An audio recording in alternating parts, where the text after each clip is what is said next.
one. Our country can never be the same again. I know that many of you have been to a good deal demoralized. I've personally been in incarceration for the last 11 days. Today is the first time that I'm meeting many of you, that I'm talking to many of you. The first lady that you decided, that the people of Uganda decided should be the next first lady, has been in incarceration with me. We are not broken. We were not broken. Because we know that all these are actions of a timid, scared man. I congratulate all of you. This was a win for the people of Uganda. But like Samora Machel said one time, aluta continua. The struggle continues. Ladies and gentlemen, I'm very, very glad to meet you today, honorable members. I am aware that yes, while we are sad as a nation that General Museveni, using institutions of state, using the military and using Mr. Byabakama, made every effort to compromise and take over the will of the people of Uganda, which will not be possible. This can only be timely. I was put under illegal detention in my own house because General Museveni did not win. We won him. Using a few people, he declared himself winner, thereby, staging a coup against the will of the people of Uganda. I can tell you in no uncertain terms that I was elected the democratic president of Uganda. The people of Uganda elected the National Unity Platform. Although the Electoral Commission has announced only 61 of us, you are aware that very many of us actually won. Many of them are still, pursuing their victories, while others are petitioning the courts of law, even when we know how compromised our courts are. But most importantly, I want you to know that what General Museveni has been doing and is trying to do now will not work this time. This is only periodical. So I invited you today, first of all, to congratulate you, but to inform you that this is just the beginning and not the end.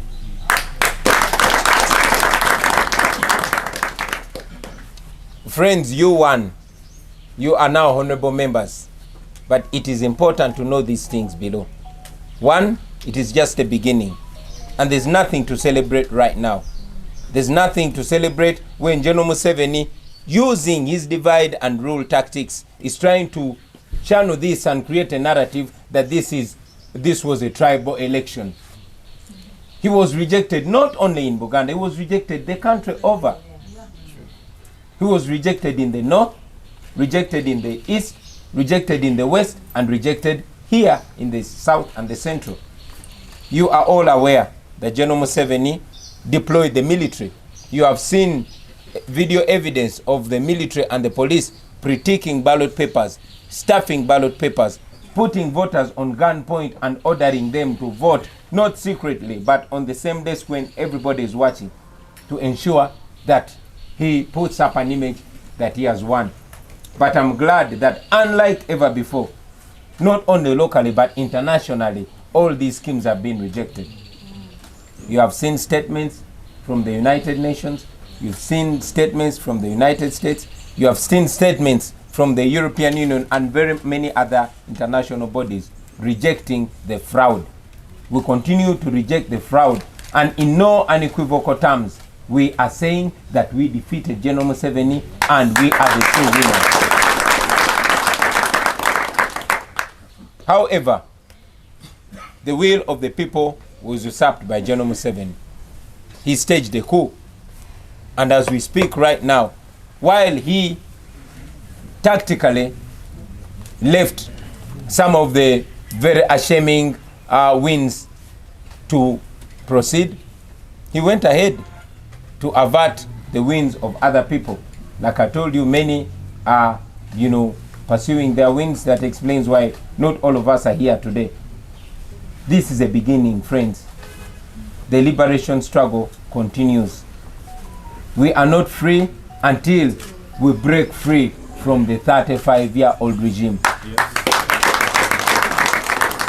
Today we meet for the first time after 11 days of, military takeover.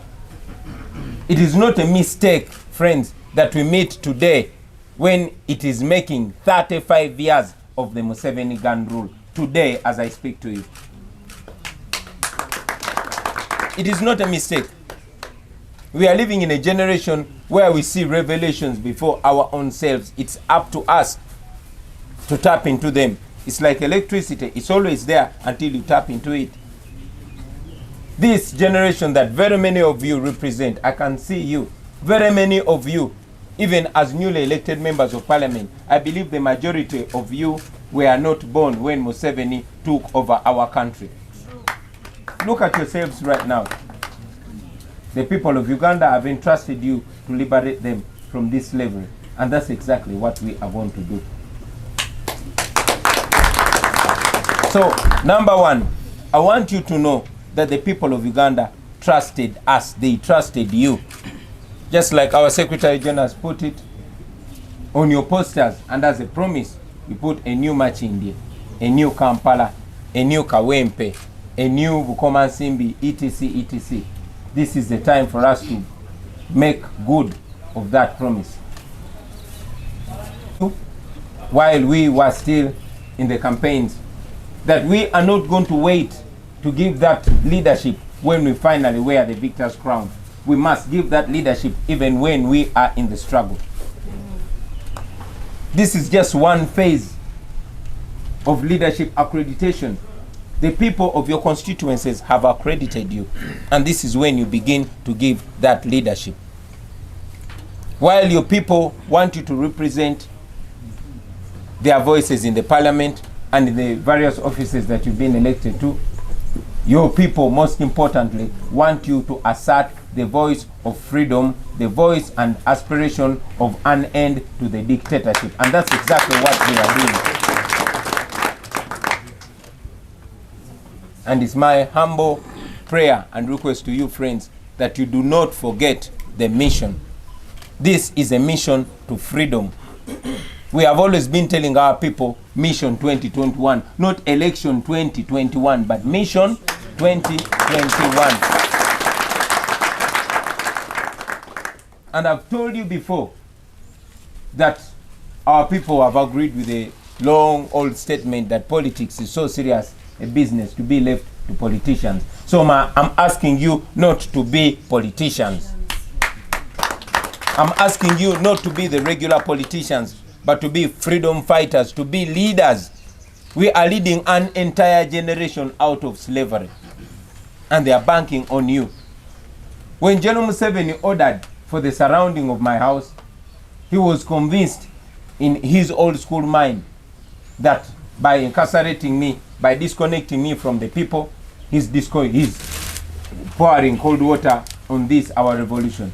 And I want to tell you that while I speak to you now, I speak to you as if it's the last time I'm talking to you. Because be very sure that this forcefully imposed regime on us, this timid old man who has his future right behind him, is going to do every illegal, every shameful thing. Don't be shocked when they surround my home once again. Don't be shocked when they arrest me and keep me in jail, thinking that by keeping me away from you, they are keeping this revolution cold. So I want to task you today to be a kyagulanyi where you are.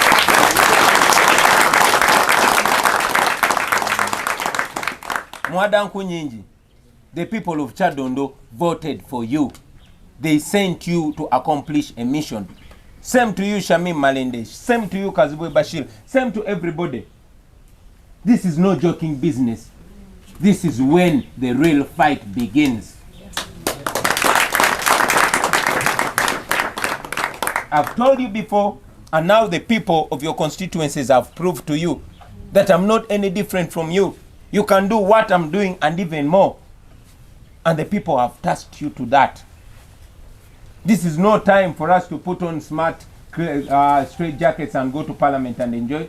It is a time to sacrifice. It's a time to put away our comfort. This is a liberation struggle that we must start. As a matter of fact, while the struggle has been more painful then, it is even more painful now. But I can guarantee you that we can see freedom in sight. While your constituencies have elevated you and made you stand out, I want you to remember that 100% of our campaign team are in prison. I want you to remember that we stand here on the blood of very many comrades that have been murdered innocently. Which blood we must make good of. They are looking at us. The people of Uganda are relying on us. But they are very proud that they chose us. That their voices, at least in some areas, were elevated. And I want you to know that General Museveni wants so desperately to put an end to this and pretend that we are moving on. We are not moving on to anywhere. We want him. He is not the legally elected president. He is an imposter.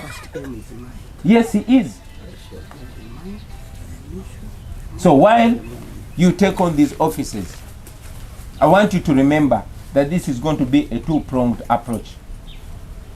We have the political approach, but this bigger battle is for the people of Uganda. So you are expected to lead your people. At least through these 3 years, you have seen that indeed people power is stronger than people in power. I want you to know that you are servants. You people, you are servants. You were appointed by people to serve them. To serve as anchors of a struggle for freedom and life. They are relying on you.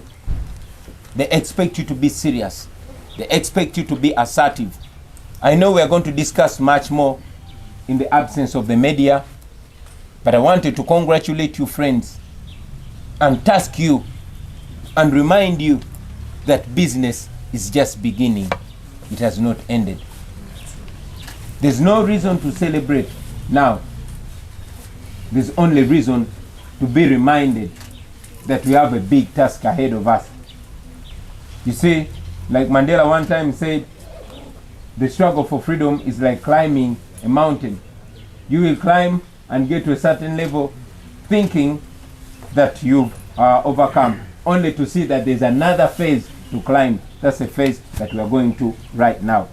But I want you to know that you're leading the people with their trust. They have trusted you. That is a very noble thing. You are special people.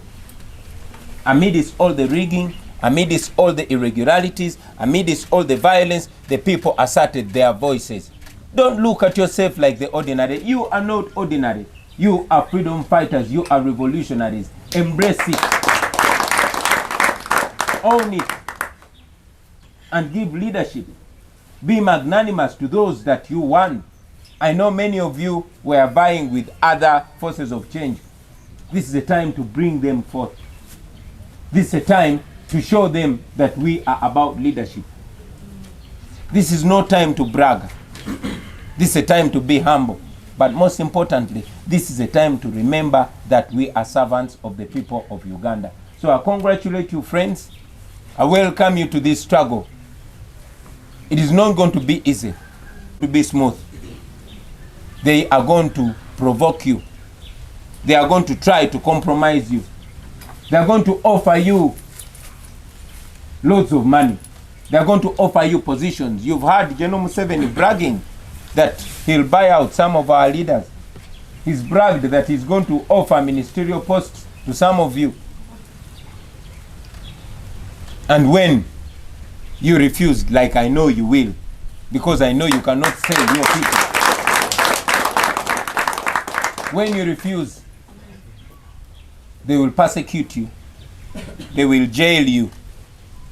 They will put all kinds of wrong narratives around you. But remember, they are doing that to you because you are winners. I can guarantee you, friends, that we are going to remove a dictator. Do not be intimidated. Do not be intimidated.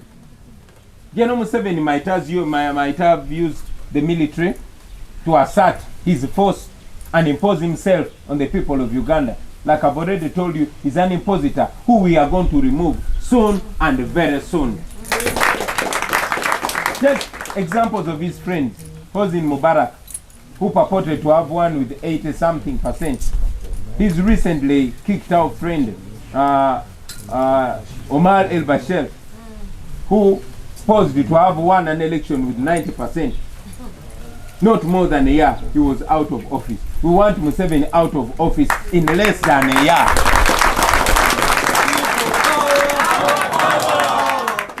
People power. So do not be, demoralized. We are removing a dictator. What you are representing here is a 45 million people. Okay? What you're representing here is the power of the people. What you're representing here is a new Uganda. And that new Uganda we are going to get. So I congratulate you, friends. I congratulate the people of Uganda. And I pray that moving forward we are going to be each other's teachers. I salute the senior leaders that we have. And I salute the youngsters that we have. This is a true representation of Uganda. Let it echo amongst all of us. Let us make a difference. Let us not disappoint the people. We must not disappoint the people. You've heard many regime propagandists claiming that the people of Uganda will regret voting out of hate. They hate the Museveni regime because it has oppressed them for 35 years. Today, while they are celebrating 35 years of taking over our country, we are mourning that day. And I want it to drum deep down in you and remember that we have a duty like no other generation. Our duty, our mission is to remove a dictator. And you are here as commanders. You are here as leaders to push this through. So I salute you, ladies and gentlemen. We'll exchange much more. There's more that I want to share with you that we don't yet want to expose to the media.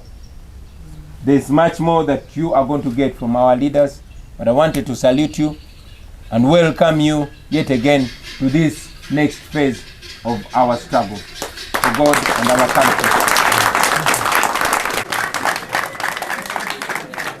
A year is too long. A year under General Museveni means more deaths, means more oppression, means more poverty, means more lawlessness. Even a month, even a week. The people of Uganda have the right to stand, to rise up against misrule, against injustice, anytime, as soon as yesterday and as late as now. The law provides for the people of Uganda to stand for their rights. And we encourage them to stand against, one, the fraudulent results that were read by Mr. Byabakama. Mr. Museveni should not be president of Uganda. And we encourage the people of Uganda to use all legal and all non-violent means and ideas that they have to free themselves from the Museveni dictatorship. So I did not say a year. If it happens in a year, it will be very late. But I mean, I was giving an example of Sudan, where Mubarak apparently won with over 90%, but it was not even a year that he was out of power. So I'm telling you that a year is too long. The people of Uganda have a right to stand against the Museveni dictatorship. Dictators have fallen much more faster than people have ever imagined. So I wanted to make that very clear. We were asked about going to court. First of all, I want you to know that we have overwhelming evidence in terms of discrepancies in the figures, You all know that Mr. Byabakama announced results that were non-existent. They first announce the winner, and then they start compiling results. That is what Mr. Byabakama did, and we disagreed with that fraud. While we have all the evidence, we told you that we are in discussions with colleagues on how to proceed about the court, which we know that General Museveni appoints. He appoints the entire bench of the Supreme Court, and we have, learned from the past. We saw what came out of the decision that was arrived at in the 2011 BCJ court petition, and what came out of the Mama and Baba's petition. And should we go to court, it should be another front to expose the regime. But most importantly, the court we believe in most is a court of public opinion. We have believed always in people power. Our energy, our hope, and our power is within the people of Uganda. So it is the court of public opinion that is most important to us. About the plan for, I'll refer some questions to our legal team and our Secretary General. For example, the MPs running to court, and about the U-Vote app. But I'll just respond to the question of the experience under house arrest. Well, what can I say? Home feels different when new friends are here. Where you are seated right now, there were tents of soldiers. They jumped over the fence and took over our compound. They could not allow my wife to access our garden. They beat up our security guards and terrorized everybody that we stay with. But, that serves only to expose the kind of regime that is presiding over us. I will not talk so much about the stress and the experience. All I can say is that we are here. And we are not giving up. All that stress only made us strong and proved to us that Museveni is so scared of us. And finally, about the jailed comrades, you are aware that more than 400 of our colleagues are in prisons across the country. We heard from our colleagues that were charged in military court and remanded in Chitalia, including Nubian Lee. All his hair has been shaved off as an effort to humiliate him. And many other comrades are sick, but they are strong in the spirit. We continue to pray for them, but most importantly, we continue to demand for their freedom. And if you had so many reasons to demand for the freedom of our people and to stand against the Museveni regime, let this be yet another strong reason for you to fight on. I thank you, and I forward it to you, Comrade Secretary General.